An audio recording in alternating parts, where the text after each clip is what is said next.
حدیث پاک میں آتا ہے کہ نبی کریم صلی اللہ علیہ وآلہ وسلم نے اس عورت کی یہ بات سن کر اپنے مبارک سر کو نیچے جھکا لیا۔ آپ کی مبارک آنکھوں میں آنسو آ گئے، آپ روتے رہے، یہاں تک کہ جبرائیل علیہ السلام اللہ تبارک و تعالیٰ کا پیغام لے کر آپ کے پاس آئے۔ میرے محبوب، ان کو بتا دیں کہ اللہ تبارک و تعالیٰ نے ان پر ظلم نہیں کیا، انہوں نے اپنی جانوں پر خود ظلم کیا اور اپنے پاؤں پر خود ہی کلہاڑی ماری، کیونکہ اللہ تبارک و تعالیٰ تو یہی چاہتا ہے کہ یہ لوگ جہنم اور اس کی آگ سے بچ جائیں، لیکن یہ توبہ نہیں کرتے، توبہ کی طرف آتے ہی نہیں، بلکہ اپنے رب کی بات ماننے کی بجائے شیطان کی بات مانتے ہیں اور توبہ کو ضائع کرتے ہیں، تو یہ تو اپنے عمل کی وجہ سے جہنم میں جائیں گے۔ حضرت ابو ہریرہ رضی اللہ تعالیٰ عنہ رسول اللہ صلی اللہ علیہ وآلہ وسلم کا ارشاد مبارک نقل فرماتے ہیں، میری ساری امت جنت میں داخل ہوگی، لیکن جو انکار کرے گا وہ جنت میں داخل نہیں ہوگا۔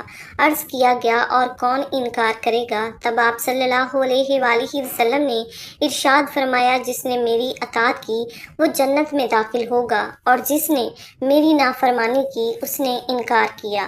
حضرت جابر رضی اللہ تعالیٰ عنہ بیان فرماتے ہیں کہ چند فرشتے نبی کریم صلی اللہ علیہ وآلہ وسلم کی بارگاہ میں حاضر ہوئے، آپ سو رہے تھے، ان میں سے بعض فرشتوں میں آپس میں کہا، تمہارے اس ساتھی کے لیے مثال ہے، اس مثال کو بیان کرو۔ بعض فرشتوں نے کہا، یہ سو رہے ہیں، اور بعض نے کہا، ان کی آنکھیں سوتی ہیں اور دل بیدار رہتا ہے۔ تو فرشتوں نے کہا، ان کی مثال اس آدمی جیسی ہے جس نے ایک گھر بنایا، اس میں کھانے کی دعوت کا انتظام کیا اور بلانے والے کو بھیجا، تو جس نے اس بلانے والے کی بات مانی وہ اس گھر میں داخل ہوا اور اس دعوت سے کھایا، لیکن جس نے اس بلانے والے کی بات نہ مانی تو نہ وہ اس گھر میں داخل ہوا اور نہ اس دعوت سے کھایا۔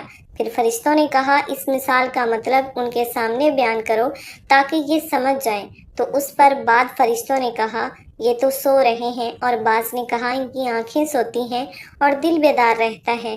تو فرشتوں نے اس مثال کا مطلب بیان کیا، وہ گھر جس کی طرف دعوت دے کر بلایا جا رہا ہے وہ جنت ہے، اور بلانے والے حضرت محمد مصطفیٰ صلی اللہ علیہ وآلہ وسلم ہیں، لہٰذا جس نے محمد صلی اللہ علیہ وآلہ وسلم کی بات مانی تو وہ اس گھر میں یعنی جنت میں داخل ہو گیا، کیونکہ جس نے محمد صلی اللہ علیہ وآلہ وسلم کی بات مانی اس نے اللہ تبارک و تعالیٰ کی بات مانی، اور جس نے محمد صلی اللہ علیہ وآلہ وسلم کی نافرمانی کی اس نے اللہ تبارک و تعالیٰ کی نافرمانی کی۔ جس نے آپ کی بات مانی اس نے اللہ کی بات مانی اور وہ جنت میں جائے گا، اور جس نے آپ کی نافرمانی کی اس نے اللہ تبارک و تعالیٰ کی نافرمانی کی اور وہ جنت میں نہیں جائے گا۔ محترم ناظرین، جب اللہ تبارک و تعالیٰ کسی قوم کے ساتھ خیر اور بھلائی کا ارادہ فرماتا ہے تو ان کی آزمائش کرتا ہے۔ دنیاوی مصائب و مشکلات زندگی کا ناگزیر حصہ ہیں، اور اللہ تبارک و تعالیٰ کی جانب سے آزمائش ہوتی ہے۔ ان کا سلسلہ معمولی مسائل سے لے کر جان لیوا بیماریوں تک ہوتا ہے۔ ایسی آزمائشیں ایک جانب تو بندہ مومن کے لیے تکلیف کا باعث بنتی ہیں، وہیں ان کے لیے بہت خیر اور بھلائی اور بے شمار اجر و ثواب کا ذریعہ بھی ہوتی ہے۔ جان لیجئے کہ کافر کی نظر میں مصائب فقط ایک غیر آرام دہ چیز ہوتی ہے، جبکہ مومن کے لیے اللہ تبارک و تعالیٰ سے تعلق مضبوط کرنے کا سنہری موقع ثابت ہوتے ہیں۔ اگر مومن ایسے حادثات کا مقابلہ صبر و تحمل کے ساتھ کرے تو اللہ تبارک و تعالیٰ جس قدر بے انتہا مہربان ہے اسی قدر بے پناہ اجر و ثواب سے نوازتا ہے۔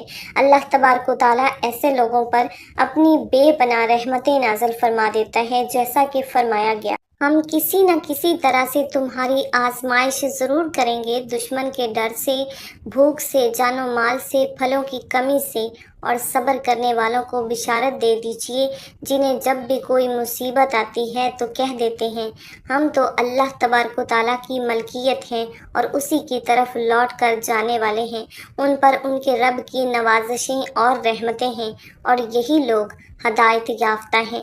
لیکن اس کے برعکس کافروں کے لیے ایک ایسی آزمائشیں ہیں نہ تو اس دنیا میں کسی نوازش کا باعث بنتی ہیں اور نہ ہی آخرت میں کسی بھلائی کا ذریعہ ثابت ہو سکیں گی، کیونکہ ان کا صبر ایک مومن کی طرح اللہ تبارک و تعالیٰ کی رضا کے حصول کی خاطر نہیں ہوتا، جیسا کہ اللہ تبارک و تعالیٰ قرآن پاک میں ارشاد فرماتا ہے: ان لوگوں کا پیچھا کرنے سے ہارے دل ہو کر بیٹھے نہ رہو، اگر تمہیں بے آرامی اور تکلیف ہوتی ہے تو انہیں بھی تمہاری طرح بے آرامی ہوتی ہے، اور تم اللہ تبارک و تعالیٰ سے وہ امیدیں رکھتے ہو جو امیدیں انہیں نہیں ہیں، اور اللہ تبارک و تعالیٰ دانا اور حکیم ہے۔ محترم ناظرین کرام، اب آپ کو بتاتے ہیں کہ قرآن کریم میں ایک ایسی بابرکت صورت مبارکہ بھی موجود ہے جو بہت زیادہ برکت والی صورت ہے۔ اللہ تبارک و تعالیٰ نے اس صورت مبارکہ میں بہت زیادہ شفا اور برکت رکھی ہے۔ جو شخص ذوالحجہ کا مبارک مہینہ ختم ہونے سے پہلے قرآن کریم کی یہ بابرکت صورت مبارکہ پڑھ لے گا تو پھر اس شخص کی ہر لا علاج اور بڑی سے بڑی بیماری ختم ہو جائے گی۔ اس کی جتنی بھی بڑی سے بڑی بیماری ہی کیوں نہ ہو، یہ عمل کرنے کی دیر ہے، جسم سے ہر بیماری ہمیشہ ہمیشہ کے لیے ختم ہو جائے گی۔ محترم ناظرین کرام، جان لیجئے کہ حج والا یہ مہینہ بہت زیادہ برکتوں والا مہینہ ہے۔ یہ مہینہ پیارے آقا صلی اللہ علیہ وآلہ وسلم کو بہت زیادہ پسند تھا۔ اس مہینے کو نبی کریم صلی اللہ علیہ وآلہ وسلم نے اللہ تبارک و تعالیٰ کا مہینہ قرار دیا ہے۔ جان لیجئے کہ حضرت علی رضی اللہ تعالیٰ عنہ سے روایت ہے کہ آپ رضی اللہ تعالیٰ عنہ فرماتے ہیں، میں حضور صلی اللہ علیہ وآلہ وسلم کے پاس بیٹھا ہوا تھا۔ ایک صاحب نے آ کر پوچھا، یا رسول اللہ، رمضان کے مہینے کے بعد کس مہینے میں روزے رکھنے کا آپ مجھے حکم دیتے ہیں؟ تو حضور صلی اللہ علیہ وآلہ وسلم نے فرمایا، اگر رمضان کے مہینے کے بعد تمہیں روزہ رکھنا ہو تو یوم عرفہ کا روزہ رکھو، اسی لیے کہ یہ اللہ کا مہینہ ہے۔ اس میں ایک دن ایسا ہے کہ جس دن رکھا جانے والا روزہ انسان کے پچھلے ایک سال اور اگلے ایک سال کے گناہوں کا کفارہ بن جاتا ہے، اور وہ عرفہ کا دن ہے۔ پھر آپ صلی اللہ علیہ وآلہ وسلم نے فرمایا، اللہ نے 10 دنوں کی قسم کھائی ہے اور وہ بابرکت 10 دن بھی اسی مہینے میں ہیں۔ جان لیجئے کہ اس بابرکت مہینے میں نبی کریم صلی اللہ علیہ وآلہ وسلم کثرت سے روزہ رکھا کرتے تھے اور نفلی عبادات کیا کرتے تھے۔ اس مہینے میں اللہ تعالیٰ اپنے بندوں کی توبہ قبول فرماتا ہے۔ اس مہینے میں زیادہ سے زیادہ استغفار کرنا چاہیے، زیادہ سے زیادہ اللہ تعالیٰ سے توبہ کرنی چاہیے اور اللہ تعالیٰ کی زیادہ سے زیادہ عبادت کرنی چاہیے۔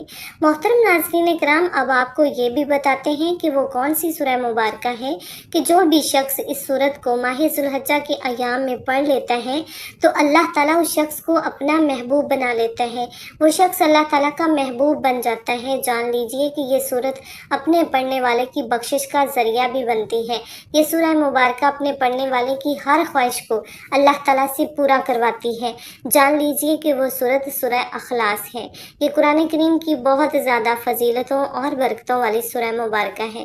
جان لیجئے کہ ایک شخص نے نبی کریم صلی اللہ علیہ وآلہ وسلم سے عرض کیا، میں سورہ اخلاص سے محبت کرتا ہوں، تو آپ صلی اللہ علیہ وآلہ وسلم نے فرمایا، اس کی محبت تجھے جنت میں لے جائے گی۔ سبحان اللہ۔ جان لیجئے کہ مسند احمد کی روایت ہے کہ حضرت ابو ایوب انصاری رضی اللہ تعالیٰ عنہ نے فرمایا، کیا تم میں سے کسی کو اس کی طاقت ہے کہ وہ ہر رات تیسرا حصہ قرآن پڑھ لے؟ صحابہ کرام رضی اللہ تعالیٰ عنہم نے کہا، یہ کس سے ہو سکے گا؟ آپ رضی اللہ تعالیٰ عنہ نے فرمایا، سنو، قل هو اللہ احد والی سورت تہائی قرآن کے برابر ہے۔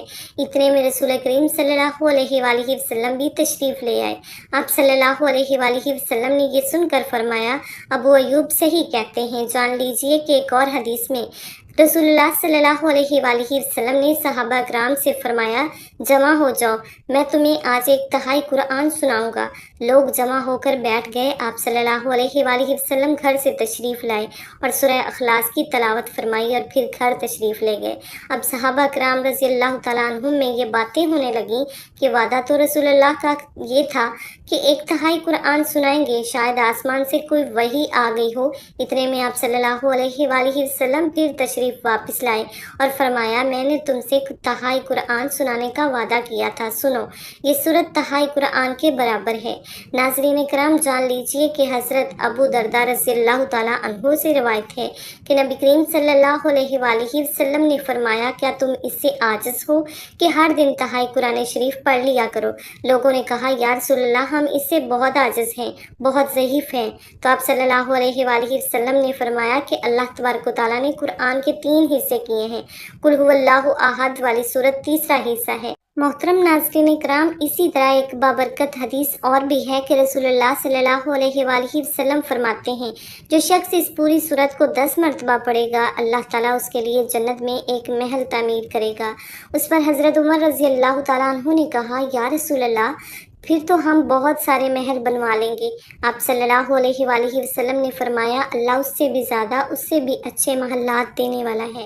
محترم ناظرین کرام، آپ اندازہ لگا سکتے ہیں کہ اس سورہ مبارکہ کی کتنی زیادہ فضیلت اور اہمیت احادیث مبارکہ میں بیان کی گئی ہے۔ یہ سورت بہت زیادہ افضل ترین سورت ہے۔ اس سورت میں اللہ تعالیٰ نے بہت زیادہ برکتیں رکھی ہوئی ہیں۔ محترم ناظرین کرام جان لیجئے کہ آپ نے ماہ ذو الحجہ کے اختتام سے پہلے کسی بھی دن اس سورہ مبارکہ کا عمل کرتے وقت سب سے پہلے باوضو ہو جانا ہے، پھر 3 مرتبہ درود ابراہیمی پڑھ لینا ہے، یعنی جو درود ہم نماز میں پڑھتے ہیں وہی درود آپ نے پڑھ لینا ہے۔ 1 مرتبہ ثواب کی نیت سے میرے ساتھ بھی پڑھ لیجئے گا۔ بسم اللہ الرحمن الرحیم، اللہم صلی علی محمد وعلی آل محمد کما صلیت علی ابراہیم وعلی آل ابراہیم انک حمید مجید، اللہم بارک علی محمد وعلی آل محمد کما بارکت علی ابراہیم وعلی آل ابراہیم انک حمید مجید۔ جان لیجئے کہ 3 مرتبہ درود ابراہیمی پڑھ لینے کے بعد آپ نے سورہ اخلاص کو پڑھنا ہے۔ آپ نے سورہ اخلاص کو صرف 10 مرتبہ پڑھنا ہے۔ قل هو اللہ احد اللہ الصمد لم یلد ولم یولد ولم یکن لہ کفوا احد۔ جب آپ 10 مرتبہ سورہ اخلاص کی تلاوت کر لیں تو اس کے بعد آپ نے اللہ سبحانہ تعالیٰ کے حضور توبہ استغفار کرنا ہے، لہٰذا 100 مرتبہ اس طرح کہیں استغفر اللہ استغفر اللہ استغفر اللہ، اس کے بعد ایک تسبیح یعنی 100 مرتبہ ہی اسی طرح کہیں الحمدللہ الحمدللہ۔ جان لیجئے کہ 100 بار الحمدللہ پڑھنے کے بعد آخر میں آپ نے دوبارہ سے 3 مرتبہ درود ابراہیمی پڑھ لینا ہے۔